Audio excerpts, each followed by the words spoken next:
I must apologize to you all for being late. I was driving here at 90 miles an hour. I couldn't find a parking place, and had a photographer from Scientific American that wanted to take some pictures in the last few days. So we went over to a school with an educational setting using some computers. We picked one out that had 6 Apple computers and wandered over there one afternoon. And this happened to be the afternoon that the 4th and 5th graders were going to be there. Once a week, 4th and 5th graders from this one school in a sort of an advanced learning program come over and use the Apple computers. And I had the most delightful conversation with some 4 and 5-year-olds. They probably know as much about the computer as I do, maybe more. And they're totally fluent in it, and they're very much at home in it, and they beat me in most of the games in it. And it was really quite an experience because we always talk about all these things happening sort of at the intellectual, verbal level, but actually got a chance to see 20 students interacting with these computers on a one-on-one basis. And I couldn't help remembering my own school days when none of these things existed and we just get into trouble all the time.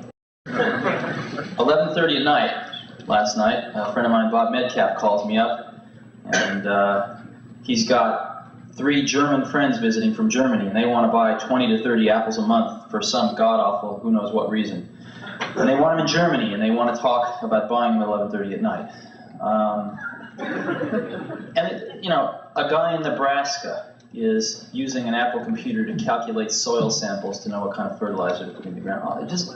It's an endless array of things that people are doing with this. We had absolutely no idea what people were going to do with these things when we started out. In fact, the 2 people it was designed for was Woz and myself, because we couldn't afford to buy a computer kit on the market.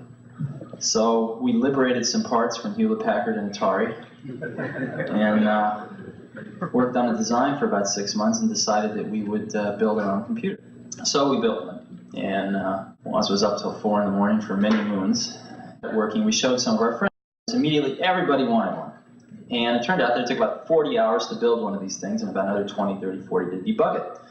And we had a lot of friends that worked at similar companies who could liberate the parts also. And we found ourselves spending every spare moment of our time helping our friends to build computers. And it was just getting to be a tremendous drain on our lives. So we got the idea one day that we could make a printed circuit board without the parts in it and sell these blank printed circuit boards to our friends and probably cut the assembly and debug time down to 5-10 hours. So Woz sold his HP 6 calculator and I sold my van, and we got $1,300 together, and we paid our friend of ours who was this PC board layout person $1,300 to do us a layout, and decided we'd sell printed circuit boards at twice what it cost to build them and hopefully recoup our calculator and transportation at some later date.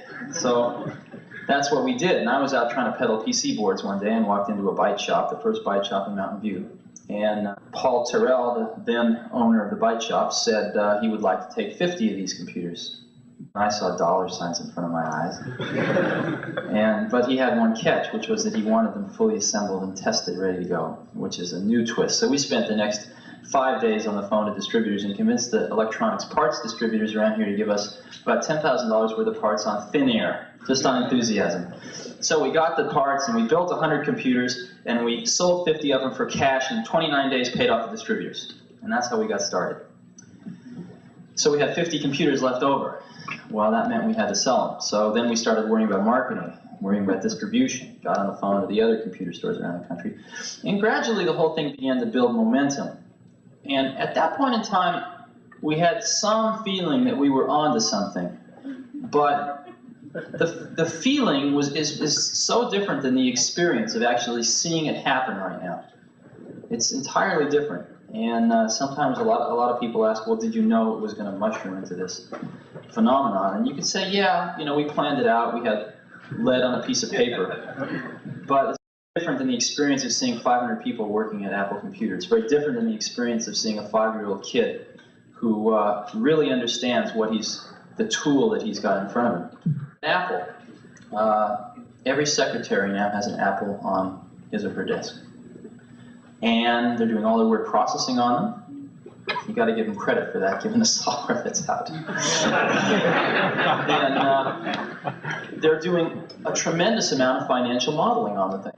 As an example, I have to keep a budget for about 40, 50 people. And by the 10th of every month, My secretary's got all the information from accounting, put it into the VisiCalc model, and given me the actuals versus forecast and all the variances and et cetera, et cetera. And we're asking what-if questions on a daily basis. I can say, her name's Pat, I can say, Pat, what happens if I hire 5 more people this month? You know, what's that going to do to the budget? An hour later, I know. It's incredible. And what's even more incredible is when you go talk to these 5th graders, because they're growing up with this thing. You know, it's new for myself. I didn't know anything about this stuff 15 years ago, 10 years ago. But these kids are growing up with it. I've seen some of the kids of people that work at Apple, I've seen go from being 1, 2 years old, where they push the return key. You know, they sit on their father's lap or mother's lap, and what their part is to push the return key, to actually know how to program in the last 4 years. It's remarkable.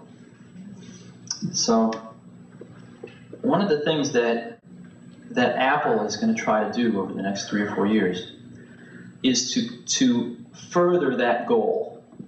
And the key area we're focusing on is the following. Right now, if you buy a computer system and you want to solve one of your problems, we immediately throw a big problem right in the middle of you and your problem, which is learning how to use the computer. Right? Substantial problem to overcome. Once you overcome that, it's a phenomenal tool. But there is a barrier of having to overcome that problem. What we're trying to do, and I think there's a reasonable chance that Apple's going to make a real contribution to solving this problem in the next 36 months, is to remove that barrier so that someone can buy a computer system that knows nothing about it and directly attack their problem without learning how to program the computer. The reason I think that Apple's got a chance of solving that problem versus a lot of other computer companies that we all know of that are much, much larger than we are now, although we're catching up, is that our whole company, our whole philosophical base is founded on one principle. And that one principle is that there's something very special and very historically different that takes place when you have one computer and one person. Very different than if you have 10 people in one computer. And let's look at some of the things that our industry has, or our segment of the computer industry has contributed to the computer industry because of that underlying philosophical concept. In general, we were in retail distribution channels 3-4 years before the rest of the computer industry is now waking up to that fact. Why? Because to serve that one-on-one relationship, it was necessary to distribute the products that way. It was necessary to have products priced so that a person one-on-one could afford the computer system, and therefore it was necessary to distribute them through a relatively lower cost distribution channel rather than direct sales force. Interactive software, interactive video, a computer system that can be sold for a few $1,000s that can actually do some animation, that actually has the video that's so tightly coupled to the rest of the computer that you can do real-time. We've got a DEC 1170 at Apple where the terminals communicate with the 1170 at 9600 bits per second. That can't do anything like VisiCalc can. Okay? This is a $300,000 computer system. And yet my secretary keeps the budgets on an Apple. It's far superior. So, and again, that comes from that one-on-one interaction. And that perspective is what gives us the feeling that we have an opportunity to really contribute to solving that problem. And that's where Apple's going. Now, we're very fortunate because the timing seems to be falling into place. In other words, as we move into the 80s, the amount of computational power, the amount of raw horsepower we can get into a small box for a reasonable price is staggering. Even in the last 3 years, since 4 years since we started, it's increased a few orders of magnitude. And one of the things that people always ask me is, what we've got right now is just fine. VisiCalc runs fast enough. Some of the database stuff runs fast enough. What are we going to do with this extra awesome power? And the answer to that is that we're going to put it into into solving that problem again. In other words, we're going to start chewing up power specifically to help that one-on-one interaction go smoother, and specifically not to actually do the number crunching and the database management and the word processing or whatever. We're actually going to start applying a lot of that power specifically to help us remove that barrier. And so, assuming that we don't get into World War III, and assuming that we're able to continue to recruit outstanding people, it looks like the timing's just right for that to occur. So hopefully, when we have our International Apple Core meeting, you know, the third, fourth one from now, we'll all be able to talk about how we've solved that problem, because I really think it's going to happen. And I really think it's going to come out of an industry that 4 years ago didn't exist, that 3 years ago everyone said was a flash in the frying pan, and that I think right now we're starting to wake up. So thank you very much.